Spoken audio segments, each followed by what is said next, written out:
ত্রিপুরেশ্বরী কালী মন্দিরে আজকে জনগণ উপচে পড়েছে, ভক্তদের স্রোত দেখা যাচ্ছে।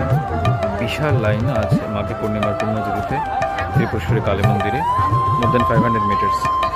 অসাধারণ দেখতে পাচ্ছি।